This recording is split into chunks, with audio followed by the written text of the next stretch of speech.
O que realmente sou carece de atributos e de ação. É eterno e puro. É livre de mácula e de desejo. Não apresenta modificações. Devido a isto, realmente carece de forma e faz com que eu seja sempre livre.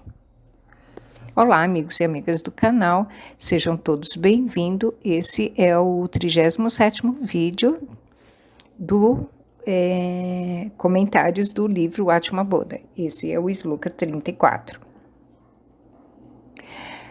Todo ser humano, em algum momento de sua vida, se pergunta: quem sou eu? Conforme seja o momento onde se desenvolva esta inquietude, chega a afirmar: um estudante que aprende sem compromisso algum com ninguém, um jovem que está apaixonado, um trabalhador que dia a dia busca o melhor para sua família, um enfermo que olha sempre o passado, e assim mais 1000 possíveis perguntas. A maioria das perguntas fundamentais sobre a existência não possui respostas. Milhares de pensadores e religiosos têm indagado com suas mentes e entregado suas vidas na busca de solucioná-las, mas não existe um legado definitivo a respeito. No entanto, estas perguntas jamais morrem. Alguma vez, uma experiência dolorosa nos faz cair novamente nelas, e em outras ocasiões, simplesmente o tempo nos mostra a proximidade da morte e nos obriga a pensar novamente no que somos e o que existe além da vida. Quando buscamos resolver essas perguntas fundamentais, tropeçamos em nós mesmos com nossa memória. Apenas conhecemos eventos previamente experimentados. Inclusive, muitos deles já estão perdidos com os anos, convertendo nossas lembranças em um círculo limitado de experiências relativamente próximas. Passam os anos e o que sabemos é tão limitado como as poucas certezas que levamos sobre os ombros. A vida passou e não deixou marcas de nenhuma compreensão estável que perdure diante da dor ou do passar dos anos. As certezas que absorvemos mediante a experiência diária geralmente são tão frágeis como os desenhos feitos com os dedos sobre a areia da praia, diante de um mar que continuamente os desmancha. No final, certamente não sabemos muitas coisas. Temos vivido muitas experiências, mas nenhuma certeza perene que nos permita dar o salto à morte sem o temor e a dúvida. Acreditamos ter amado, mas não estamos seguros. Acreditamos termos conhecido, mas existem dúvidas a respeito. Poucas coisas possuem consistências que sirvam de descanso ao passar de tantos anos e experiências. E a pergunta se mantém: quem sou eu? E a resposta segue esquiva. Por acaso são minhas lembranças, minhas poucas certezas ou o legado em meus filhos? Diante do imenso vazio de desconhecimento, se aproxima novamente a inquietude.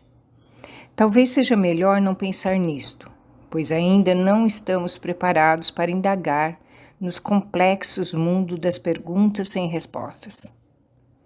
A educação determinou que todo esforço fosse dirigido ao futuro. Sempre nos prepararam a lutar contra o tempo, a fundamentar a competência como sendo a razão de ser da obtenção das próprias metas. Agora, já sem tempo, já sem metas, perguntamos quem somos e não temos respostas. Semelhante aos cães galgos, corremos toda a vida atrás de um engodo. Demos muitas voltas, assumindo que a presa estaria cada vez mais próxima em função de nos esforçarmos mais para alcançá-la.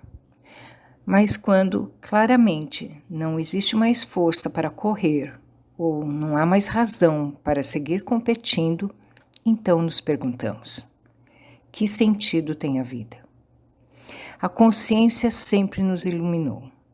Permitiu-nos perceber a soma de cores sem conta que a natureza apresenta ao nosso redor.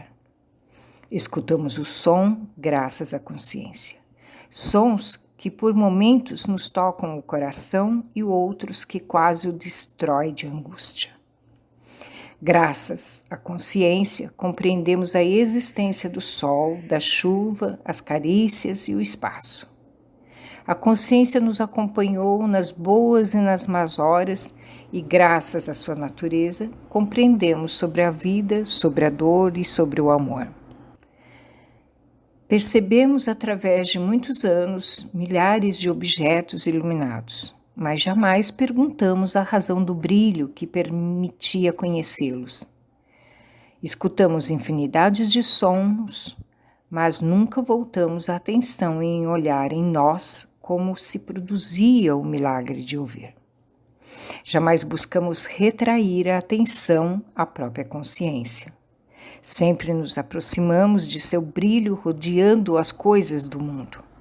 Estimado leitor, se buscar atender à atenção, se evidenciará a dificuldade de fazê-lo devido à falta de claridade que implicaria este processo. Mas se finalmente decidido a fazer isto, movendo céus e terras em suas próprias ideias para amadurecer essa opção, notará que com o passar dos anos que te adentrará em um universo cujas certezas são definitivas e únicas. Se em vez de pousar-nos continuamente na dor, saltar-nos a averiguar quem sofre, se em vez de constantemente adentrar-nos ao futuro, nos perguntássemos quem deseja alcançar a meta, acabaríamos por nos treinarmos em um tipo de percepção que floresceria em respostas claras e inquietantes, perguntas fundamentais que todo ser humano faz. O truque consiste em ver o mundo desde o instante em que ele próprio acontece. O truque consiste em ser destro na arte de ser consciente que o universo está acontecendo. A consciência é o ato primário por excelência. Devemos fazer-nos destros no próprio instante em que o saber se produz.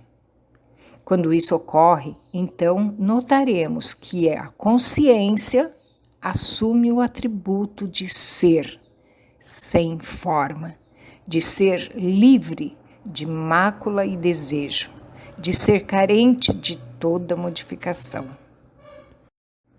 E para encerrar, quero deixar aqui um pequeno comentário. A sobreposição é a falta de conhecimento, de compreensão, e ela acontece quando me identifico com uma entidade que acredita fazer ações, que tem atributos, sente desejos, medos, gostos, aversões, etc.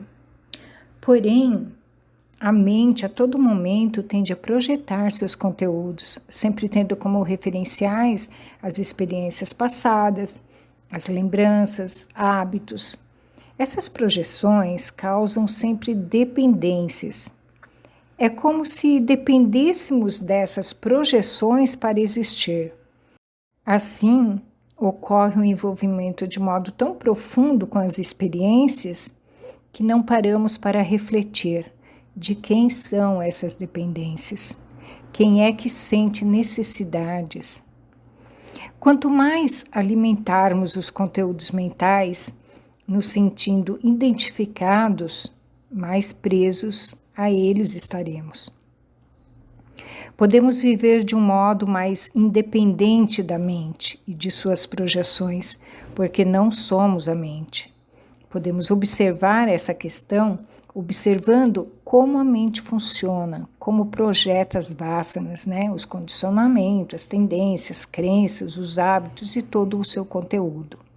e como ela transmite as energias para o corpo, gerando os vários tipos de sentimento e impulsionando as ações.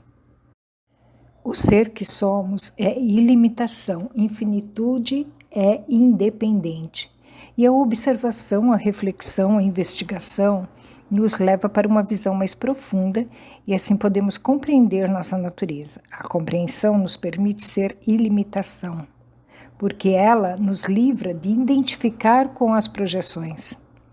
A base da projeção é mudança. O que muda é o que tem uma forma, um aspecto, uma característica, uma limitação. Não é que eu tenho que mudar para me sentir ilimitado, porque mudar significa projetar. Quanto menos necessidade sentir em mudar, mais livre me torno das projeções, porque a minha natureza é imutável. O caminho do autoconhecimento não é só informação, é investigação também. Precisamos compreender a essência, a fonte. Há algo além das projeções, além da mente, que não muda, que é sempre presente, que não se divide, não é separado.